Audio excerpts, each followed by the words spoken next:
ሰላም ጤና ይስጥልን የጊዮንቲው ተከታታዮች እንደምን አላችሁ? ሰላምና ደስታ ፍቅርና ጨዋታ ከትልቅ ስኬት ጋር እንመኝላችኋለን። በዛሬው ቪዲዮአችን መቅደስ ደበሳይ መቅዲ በቤተሰብ መጠሪያዋ ደግሞ ቅመሟ የምትባለው ለመሆኑ ማነች የሚለውን እንመለከታለን። ኢቢኤስ ቤቴ ነው። በተቸገርኩበት በደከምኩበት ጊዜ እንኳን ከጎኔ ነው።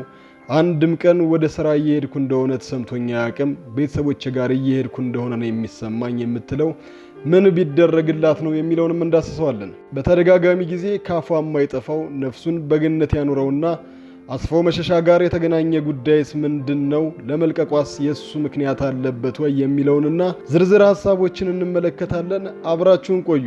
መቅደስ ደበሳይ መቅዲ በ80ዎቹ መጨረሻ በመዲናችን አዲስ አበባ በካሳንቺስ ከአባቷ አቶ ደበሳይ አበበ እናቷ ደግሞ ወይዘሮ ብሰለፍ ካሳ የተወለደች ሲሆን የቤቱ የመጨረሻ ሴት ልጅ ነች። በእነ መቅደስ ቤተሰብ ውስጥ ወንድ የሚባል የለም። የቤተሰቡ አራቱም ልጆች ሴቶች ናቸው። መቅደስ ካሉት ውስጥ የተለየና ወጣ ያለ ማንነት ያላት ልጅ ነች። ሁሉም ቤተሰቦቿ እጅግ በጣም ተጫዋች፣ ቀልደኛና የቤተሰቡ የደስታ ምንጭ እንደሆነች ይናገራሉ። ገና ከልጅነቷ ጀምሮ ራሷን መጠበቅ፣ ጽድት ንጽት ማለት ልምዷ እንደሆነ የሚነገርላት መቅዲ ያጠበችውን ጫማ መሬት እንዳይነካ ፍሪጅ ውስጥ እስከ ማስቀመጥ የደረሰች እንስት ነች።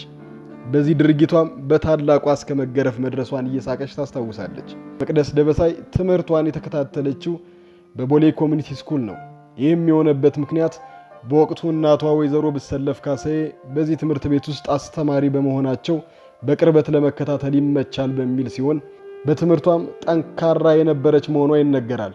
በተለይ ለስነ ጽሑፍ የተለየ ዝንባሌ ብቻ ሳይሆን ተሰጦም እንደነበራት ሲነገር በአንድ ወቅት አማርኛ አስተማሪዋ አጭር ልቦለድ ጽፈው እንዲመጡ ያዛቸዋል።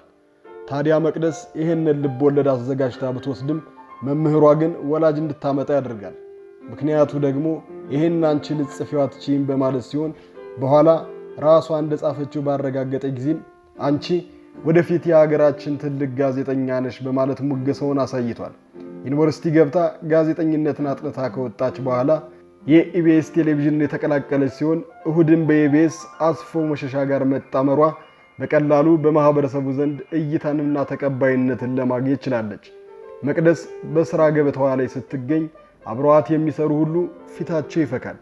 ምክንያቱ ደግሞ መቅደስ ካለች ጨዋታ አለ። ለአስቴር አወቀ የተለየ ፍቅር ያላት ቢሆንም የማታውቀው ዘፈንና ዘፋኝ አለ ወይ ለማለት አስቸጋሪ ነው።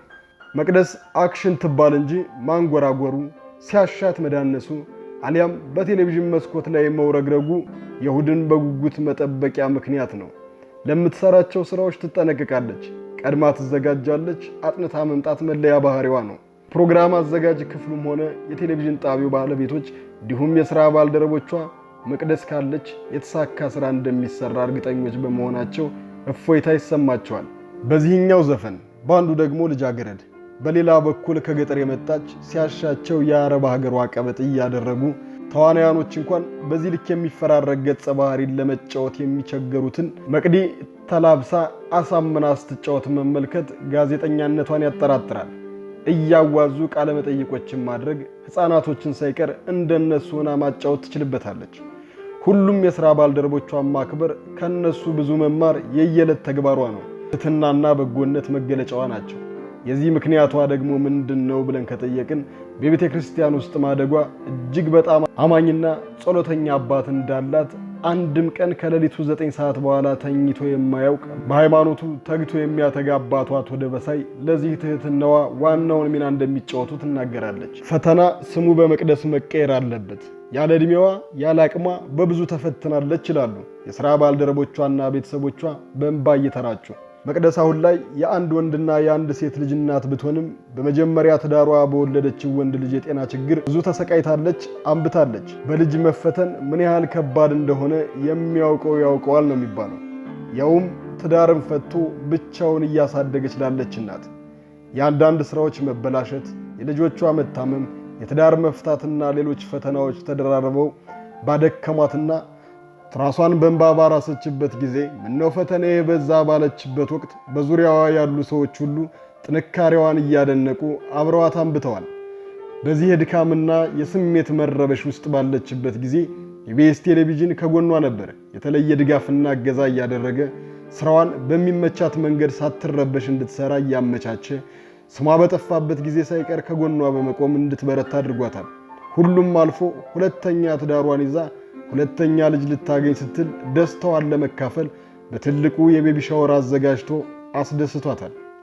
እናም ስትደክም ብርታት የሆናት በመንሸራተት ውስጥ ያልተዋትን ኢቢኤስን ለመልቀቅ ስትወስን ያልተናገረችው እውነት ግን ከአስፋው መሸሻ ጋር የተገናኘ ጉዳይ መሆኑን ነው። እንደሚታወቀው አስፋውና መቅዲ የተለየ ግንኙነት አላቸው።